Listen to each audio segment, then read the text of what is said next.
Iran ও যুক্তরাষ্ট্রের মধ্যে একটি পরমাণু চুক্তির জন্য প্রস্তাব পাঠিয়েছে ওয়াশিংটন। শনিবার হোয়াইট হাউস এই তথ্য নিশ্চিত করেছে। ইরানের পররাষ্ট্রমন্ত্রী আব্বাস আরাকচি জানিয়েছেন, তেহরান সফরকালে ওমানের পররাষ্ট্রমন্ত্রী বদর আল বুসাইদি যুক্তরাষ্ট্রের চুক্তির কিছু দিক তার কাছে পেশ করেছেন।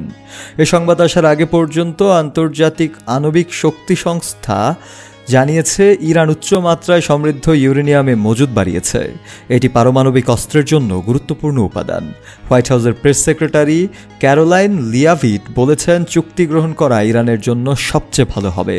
তিনি আরও বলেন, প্রেসিডেন্ট ট্রাম্প পরিষ্কারভাবে জানিয়েছেন যে ইরান কখনো পারমাণবিক বোমা অর্জন করতে পারবে না। লিয়াভিটের ভাষ্য, একটি বিস্তারিত ও গ্রহণযোগ্য প্রস্তাব প্রেসিডেন্ট ডোনাল্ড ট্রাম্পের বিশেষ দূত স্টিভ উইটকফের মাধ্যমে ইরানকে পাঠানো হয়েছে। মিস্টার আরাকচি সামাজিক যোগাযোগ মাধ্যম এক্সে লিখেছেন, নীতি, জাতীয় স্বার্থ ও ইরানি জনগণের অধিকারসমূহের সঙ্গে সামঞ্জস্য রেখে যুক্তরাষ্ট্রের প্রস্তাবের যথাযথ জবাব দেয়া হবে। চুক্তির বিস্তারিত এখনও প্রকাশ করা হয়নি, তবে প্রস্তাবটি এমন এক সময় এসেছে যখন ইরান পারমাণবিক অস্ত্র তৈরির সরঞ্জাম মজুত করছে বরাত দিয়ে একটি প্রতিবেদন প্রকাশ হয়েছে।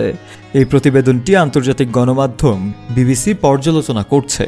প্রতিবেদনে বলা হয়েছে, ইরানের কাছে 60% মাত্রার 400 কেজি ইউরেনিয়াম মজুদ রয়েছে, যা 90% মাত্রার পারমাণবিক অস্ত্রের জন্য প্রয়োজনীয় ইউরেনিয়ামের কাছাকাছি। তবে এই মাত্রা পারমাণবিক বিদ্যুৎ উৎপাদন ও গবেষণার প্রয়োজনের তুলনায় অনেক বেশি। আরও সমৃদ্ধকরণ করলে এটি প্রায় 10টি পারমাণবিক বোমা তৈরির জন্য যথেষ্ট। ফলে পারমাণবিক অস্ত্র নেই এমন দেশগুলোর মধ্যে ইরানই একমাত্র যাদের কাছে এত বেশি মাত্রায় ইউরেনিয়াম রয়েছে। এই রিপোর্টের ভিত্তিতে যুক্তরাষ্ট্র, যুক্তরাজ্য, ফ্রান্স ও জার্মানি আন্তর্জাতিক পারমাণবিক শক্তি সংস্থা বোর্ড অব গভর্নেন্সের মাধ্যমে ইরান অস্ত্র বিস্তার রোধের অঙ্গীকার ভঙ্গ করছে কিনা তা পর্যালোচনা করার উদ্যোগ নিতে চাইছে।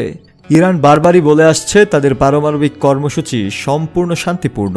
শনিবার দেশটির রাষ্ট্রীয় গণমাধ্যম আন্তর্জাতিক পারমাণবিক শক্তি সংস্থার এই রিপোর্টকে ভিত্তিহীন বলে অভিযোগ করেছে এবং রাজনৈতিক উদ্দেশ্য প্রণোদিত বলেও মনে করছে তারা। শফি আল মাওলা, কালের কণ্ঠ।